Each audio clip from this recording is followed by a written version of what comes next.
Salve, salve, galera! Um prazer enorme estar aqui com vocês nesse curso de eletrônica analógica. Saiba que tudo da computação começou por aqui, tá? Em verdade, começou quando a física quântica ganhou aí alguns movimentos, alguns adeptos, né, alguns nobres cientistas que começaram a entender um pouquinho mais do mecanismo de condutância, né? Aí veio a eletrônica analógica, já anos depois. Aí veio a lei de Moore, a famosa lei de Moore. Bom, enfim, a gente vai falar um pouquinho sobre isso. Vamos começar dos primeiros elementos que tornaram a nossa vida mais interessante, porque nós estamos conversando aqui neste momento, nesta aula, você usando o seu computador, eu usando o meu computador, nós utilizando a internet, graças a quando isso tudo começou, lá para meados da década de 50, quando começaram a analisar uma coisa chamada semicondutores, tá? Qual que é a diferença dos semicondutores para os condutores? Foi essa a primeira pergunta a ser respondida lá por alguns cientistas que tinham o interesse em entender isso aí. Então, falando um pouquinho de semicondutores, né? Falando um pouquinho de semicondutores, quando você olhar para essa figura, você vai conseguir mais ou menos imaginar. A grande sacada lá na estrutura dessa brincadeira toda era o seguinte. Nós tínhamos os metais, muito bem estudados pela química, pela física. E os metais eram extremamente o quê? Condutores. Então você tinha aqui os elétrons, que você aprendeu lá em eletricidade, todos desorganizados. Todos desorganizados. Aí você aplicava uma diferença de tensão e eles, pum, ficavam organizados. Lembra disso? Eles ficavam ordenados. Então aqui, os elétrons caminhando, nós tínhamos uma coisa chamada de corrente elétrica. Até aqui, tudo bem. Mas o metal se comportava assim. Qual era o problema disso? Por exemplo, lembra do chuveiro? O chuveiro, quando você tem um circuito, uma fonte de alimentação, e aqui você coloca uma resistência, quando a corrente passa por aqui, a corrente elétrica passa por aqui, passa pela resistência, o que ela faz? Ela gera calor. E é por isso que você coloca esse negócio aqui dentro da água, dentro do seu chuveiro, tá lá dentro do chuveiro, beleza? E automaticamente você faz o quê? Esquenta alguma coisa. Ah, entendi. Então os metais, eles tinham uma propriedade interessante que é, quanto mais você aumentava a temperatura, pela passagem de corrente, passava corrente, as moléculas se agitavam, ok? O que é temperatura? É o grau de agitação das moléculas de um corpo. Quanto mais você aumentava a temperatura,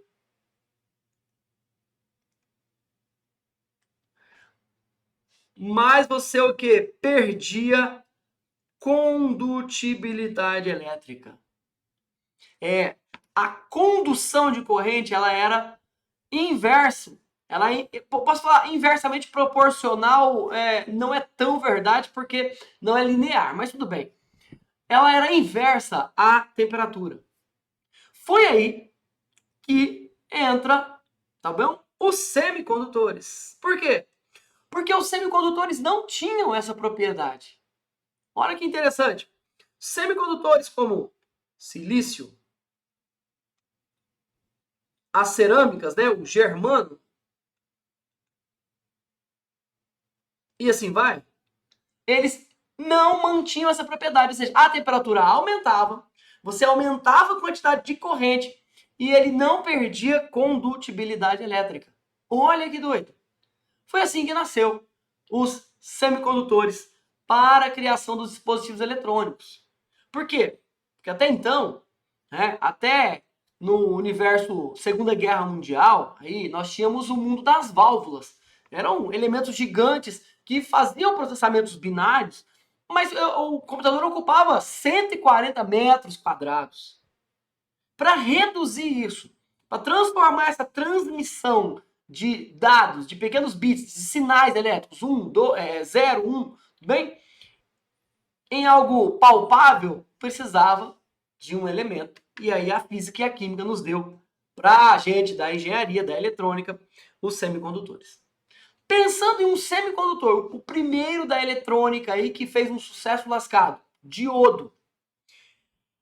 Olhando para isso, você vai ver essa figurinha sempre perdida aqui, ó, essa daqui, ó. Essa figurinha aí, ó, sempre perdida, tá? A figurinha da junção anodo, aqui nós temos aqui o anodo, o catodo ou cátodo, beleza? O positivo, o negativo, e o que significa isso? Aqui eu tenho elétrons, lacunas, né? Aqui eu tenho lacunas, aqui eu tenho elétrons livres, e aqui eu tenho uma região que é a região de depleção. O que é essa região de não é depressão não, hein, cara? É uma região de depleção. E por que isso, professor? Porque para que os elétrons fluam, eles precisam vencer essa barreira. Eles precisam vencer essa barreira. Para que eles saltem daqui para cá, é necessário que eles vençam essa barreira. Tudo bem? E assim ocorre a comunicação. Por isso que a gente chama de junção PN. Junção PN. E aí você vai ver os elétrons, né, se recombinando e andando aí. Bom, pensando nisso, surge então o nosso componente eletrônico, que permite a circulação em apenas um sentido. Ah, professor, o diodo, por ter essa nomenclatura, esse desenho, tá vendo aqui? A corrente vai passar daqui, ó, a corrente vai passar daqui para cá. Se a corrente quiser voltar, vai encontrar essa porta aqui, ó, vai encontrar essa portinha aqui, tá vendo? Então, a corrente não vai andar, né? Não vai na ida e não vai na volta. Ela só anda daqui para cá. No nosso caso, a gente vai falar que ela só anda do anodo para o catodo. Tudo bem? Só anda do anodo para o catodo. O diodo, no real, você vai entender que o catodo está aqui, ó. Quando você vê essa faixinha e essa faixinha, você vai entender que é a porta aqui, a base. Beleza? Então, tá. Vamos falar um pouquinho do diodo, pessoal. O diodo, ele funciona, então, se você olhar o diodo dentro de um circuito, tá? Vou colocar aqui, então, primeiro, a curva de polarização do diodo para você entender. Vou pegar esse diodo aqui, ó, vou fazer um desenho dele aqui, ó. O desenho do diodo, vou colocar aqui, o desenho do diodo é assim, ó. O diodo, ele é uma resistência interna e uma chave. E uma chave. Esse aqui é o nosso diodo.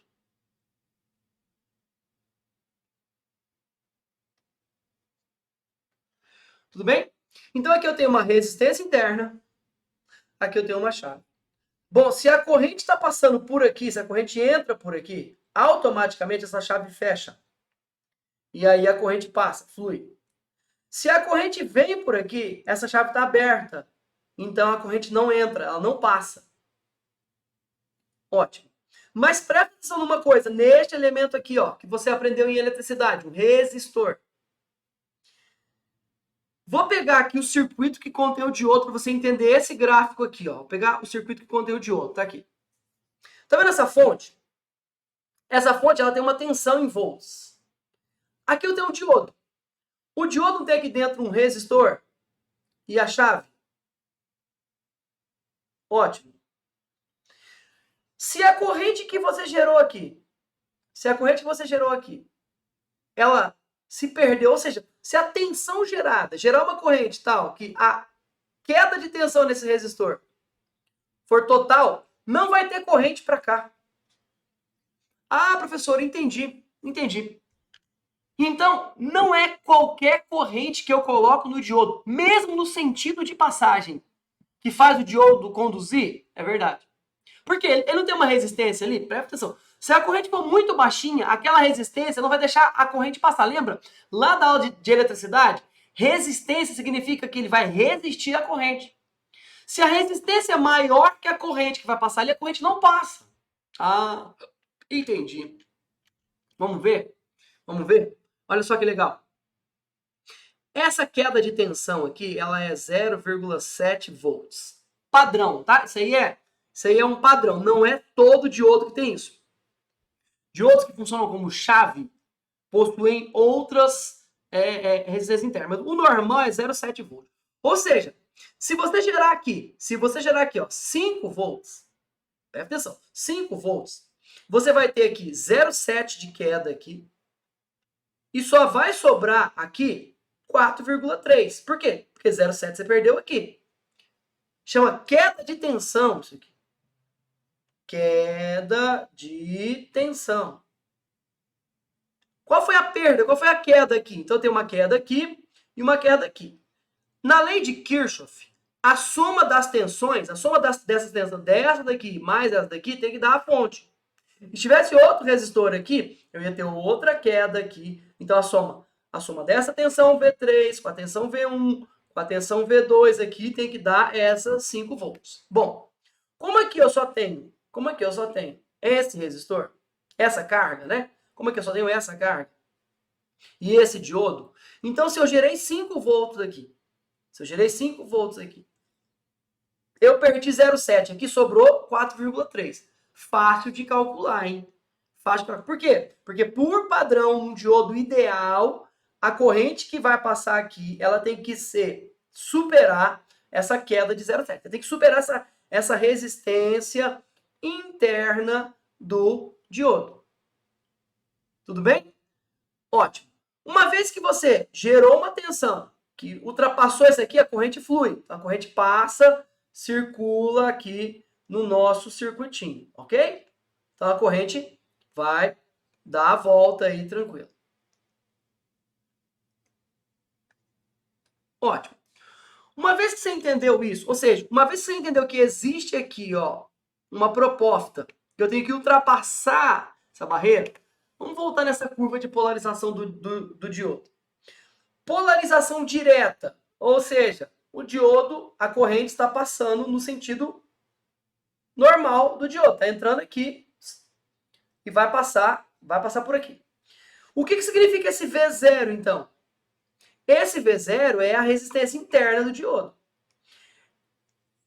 Percebe que ele começa a querer conduzir quando eu ultrapassar essa resistência interna, ou seja, essa queda de tensão aqui, ó. A queda de tensão nesse resistor, esse aqui é o V0. Então, por padrão, não é 100% assim. Esse V0 é o 0,7. Passou, ele, pum, conduz. Ou seja, ele conduz toda a corrente. Pois bem, presta atenção numa coisa. Nesse ponto aqui, o diodo está polarizado inversamente. Aqui, ó. Aqui, o diodo está aqui, ó. Presta atenção aqui. O diodo está aqui. Ó, na corrente direta, o diodo está aqui. E você está passando corrente por aqui, ó. O sentido é esse. Nesse aqui, polarização inversa. O diodo está aqui e você está passando corrente inversamente. Ou seja, ele transmite? Não, ó. Qual que é a tensão? Qual que é a corrente? Você está colocando tensão, está aumentando. Aqui é o ponto zero. Você está aumentando a tensão, aumentando a tensão, aumentando a tensão, aumentando a tensão, aumentando a tensão. E a corrente? Continua no zero, ó. Aqui é zero, aqui é 1, aqui é 2, ou seja, aqui é o ponto zero. Aqui é o ponto zero, aqui é o ponto zero. Chega um momento que chama momento de disrupção. É o momento em que ele não aguenta mais segurar, ou seja, pensa que isso aqui é uma válvula, pensa que isso aqui é uma comporta. Você está fazendo força, se chega um momento que esse negócio estoura. O diodo o quê? Explode, ele estraga. Aí ocorre uma corrente de fuga, ocorre uma disrupção nesse momento aqui, ó, nesse V2, que é o momento em que você estraga de fato por fazer uma corrente muito alta contrária, ele automaticamente conduz. Vou te mostrar isso no circuito, ó. Vai lá. Vou apagar isso aqui tudo que você já estudou, já entendeu. Pode voltar ao vídeo. E vou te mostrar como é que funciona isso. Vamos imaginar que eu vou colocar aqui uma fonte de corrente alternada. Vamos imaginar que isso aqui é uma corrente alternada, tá? O que é uma corrente alternada? Corrente alternada é aquela que funciona assim, ó, no positivo e no negativo, certo? No positivo e no negativo. Tá aqui. Quando estiver passando a parte positiva da corrente, positiva, então ela está polarizada assim. Então, automaticamente, isso aqui vai passar. Ou seja, a ondinha da parte positiva vem e passa. Certo? A parte negativa é como se a corrente estivesse circulando para o lado de cá. A positiva, a corrente está circulando para o lado de cá. A parte negativa é como se a corrente estivesse circulando para o lado de cá. Ou seja, a parte negativa é como se fosse polarização reversa, sentido reverso. No sentido reverso, o diodo não conduz. Ah, entendi. Mas, porém, contudo, entretanto, para ele começar a conduzir, você tem que vencer a resistência interna. Então, você vai ter assim, ó, uma curva que é... Opa, venceu o V0 aqui, aí ele automaticamente conduz. Ótimo. Mas e se essa corrente, ou seja, e se essa corrente reversa que você ligou for muito alta? Se essa corrente negativa aqui, ela for muito alta, uma amplitude muito grande, o que vai acontecer? Automaticamente, ele vai segurar até o momento que ele queima, que ele estraga. É isso que acontece, senhoras e senhores. É isso que acontece, por exemplo, quando você liga uma fonte 110 ou 220. O diodo funciona como chave, um dispositivo de segurança. O diodo abre. Às vezes queima só o diodo. Às vezes, quando a pancada é muito grande, ele cola as placas, aí estraga tudo.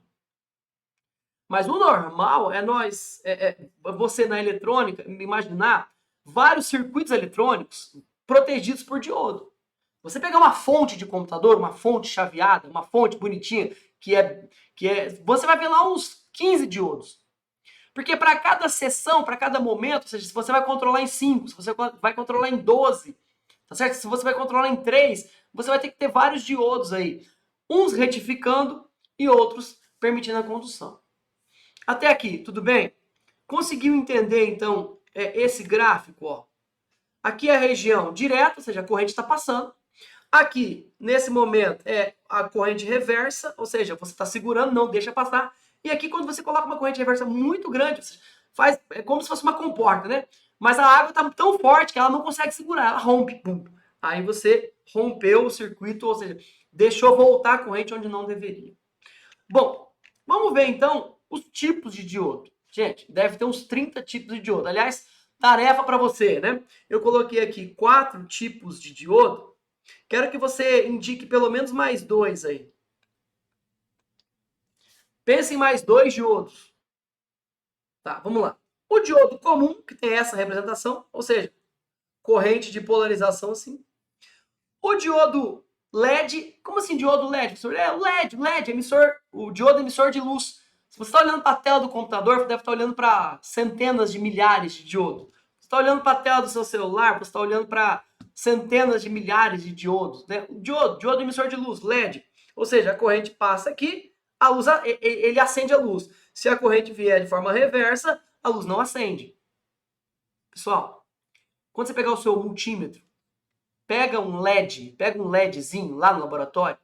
Quando você colocar o multímetro na posição de continuidade, quando você colocar a ponta de prova do multímetro no LED, do lado certo ele vai acender. Ele acende, é isso mesmo. E do lado contrário ele não acende. Faz o teste. Bom, o fotodiodo são esses receptores. Por exemplo, você já foi em banheiro de shopping que a descarga acontece automaticamente ou a torneira abre automaticamente?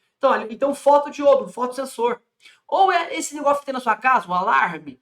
Quando você passa ele acende, ou seja, dispara o alarme, aquela luzinha vermelha fica piscando quando ele pesca o movimento, né? O sensor de presença. Então é o fotodiodo. Quando você interrompe a luz que chega até ele, ele polariza, ou seja, o circuito ele passa a corrente.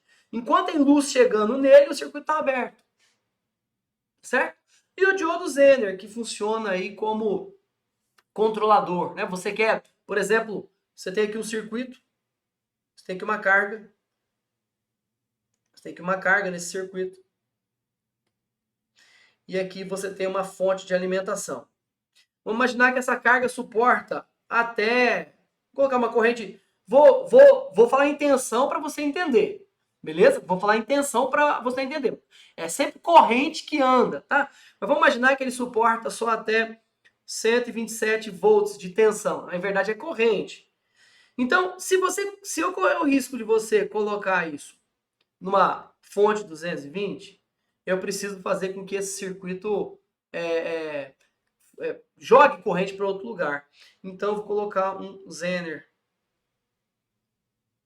Vou colocar um Zener aqui para funcionar como mecanismo de escapa para tentar diminuir ou para ele abrir o circuito, enfim. É assim que a gente visualiza o Zener aí como mecanismo. Os diodos podem funcionar como retificadores. Como assim retificador? Você sabe aquela fonte do celular? Aquela fonte de carregar o celular? Você não coloca ela na tensão e não vem corrente alternada? Então, o diodo também pode funcionar funcionando como retificador. Deixa eu ter aqui os usos do diodo. Olha lá, ó. Aplicação para o diodo, tá aqui. Funciona como retificador quando a corrente ela vem alternada. Olha só que legal. E você quer transformar em corrente. Tá aqui o gráfico do alternado. Você quer transformar em corrente o quê? Contínua. É o diodo como retificador. Você vai criar uma ponte retificadora aí. Exemplo. A tomadinha do seu celular, você pode colocar tanto 110 como 220. A tomada do seu notebook também. Só que o seu celular, o seu fone de ouvido, aqui está o meu Redmi AirDots, eles são o quê? Corrente contínua. Tá? Corrente contínua. Se eu colocar ele direto na tomada, ligação, ele vai queimar, vai explodir, porque é corrente demais, corrente reversa muito alta. Então o que você faz? Você usa aquela fontezinha, aquele carregadorzinho dele, que pega a corrente alternada, retifica e transforma em corrente contínua. Beleza? É assim para a maioria das coisas. A fonte do seu computador entra corrente contínua. O que é o contrário disso? A placa solar. Olha que curioso. A placa solar, ela gera corrente contínua. Aí você vai precisar de um inversor para transformar em corrente alternada e devolver para a concessionária de energia elétrica. Ou seja, você não pega da concessionária de energia elétrica alternado e transforma em contínuo para usar nos equipamentos eletrônicos como um todo? Sim. Quando você gera energia solar, você pega em corrente contínua e joga em alternada para devolver para a concessionária. É assim que funciona. Tudo bem? Aqui, ó, evitar que correntes reversas possam danificar, né? É o mecanismo de chave. Né? Iluminação, LED, reguladores de tensão, aquilo que eu falei, né? Você quer regular qual é a máxima queda ou máxima tensão que você pode ter, e fotodiodo, e tem mais outras aplicações aí para os diodos. Gente, a eletrônica é mágica. Quando descobriram semicondutores e criaram o diodo, os caras ficaram maravilhados com isso. Beleza? Testando o diodo com o multímetro. Presta atenção numa coisa. Você está vendo aqui que esse da Minipa, o meu não tem não, mas ele tem a foto, não, o meu tem a foto do diodo aqui. Lembra que eu disse na aula de eletricidade que aqui, ó, é a medida de continuidade? Lembra que eu te disse que como medida de continuidade, você podia medir se o fio estava quebrado ou não? Falei assim, olha, você pega as pontas de prova, coloca num pedaço do fio. A gente fez essa experiência no curso de eletricidade, hein? Coloca na outra ponta do fio. Se apitar, significa que está conduzindo. Se não apitar, significa que não está conduzindo. Ok, então presta atenção numa coisa. Eu tenho aqui o diodo. Se eu colocar a ponta de prova aqui, o positivo no positivo, tudo bem? A ponta de prova certa aqui, a ponta de prova certa aqui, e ele apitar e fazer o barulho, significa que eu estou o quê? Medindo a polarização certa. Se eu inverter as pontas de prova, tá? Se eu inverter o positivo com o negativo, ele não vai apitar, porque é corrente reversa. Agora, presta atenção numa coisa. Se você colocar a ponta de prova tanto num sentido como no outro, e ele não apitar, o diodo está queimado. Se eu colocar no sentido e mudar, e ele apitar nos dois, ele também está queimado. Ou seja, ou ele curto-circuitou, ou ele abriu de vez. Se ele abriu de vez, ele não vai apitar, não tem condutividade. Ou se ele curto-circuitou, ele vai apitar sempre, independente da polarização que você colocar. Por Por quê, professor? Porque quando eu coloco as pontas do multímetro no diodo, no LED, ele acende? Porque o multímetro tem a bateria da pilha dele. Então você fecha o circuitinho. Por isso que ele apita. Pip, pip, pip, pip. E esse apitar significa que ele transmite uma correntezinha ali, que é maior que a queda de tensão do diodo, tá certo? Para ele fazer esse sinal sonoro. Logo, o que você precisa entender é, por isso que você, ao colocar no momento, na polarização correta do LED, ele vai apitar. Tranquilo? Entendido isso? Então a gente viu aí várias aplicações para o diodo, tá? Várias. Exemplo, quando você estiver testando uma fonte chaveada, um circuito, a primeira coisa que você deve testar é o diodo. Dá uma olhadinha nos diodos, porque provavelmente, quando queima algum equipamento, e às vezes, cara, um diodo custa 10 centavos, o cara cobra R$ 150 para arrumar.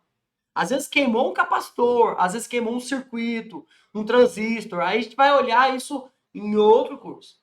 Mas às vezes é só o diodo de proteção. Você vai tirar a solda dele ali e voltar. Bem, testando sempre no modo de condutividade ou continuidade. Beleza? Tranquilão? Pessoal, o livro mais famoso sobre eletrônica é o do Cedra. Eu, na década de 90, usei esse livro na faculdade, né, quando eu fiz graduação, e ainda hoje esse livro é fantástico para falar sobre eletrônica. E hoje em dia tem YouTube, tem esse curso, mas se você quiser saber um pouquinho mais sobre semicondutores, se você quiser saber um pouquinho mais sobre diodo, transistor, no nosso curso aqui de eletrônica, a eletrônica analógica, onde tudo começou, você pode consultar aí esse livro na biblioteca virtual e etc. Tudo bem? Eu agradeço a paciência até aqui. Fique com Deus e até a próxima aula. Valeu!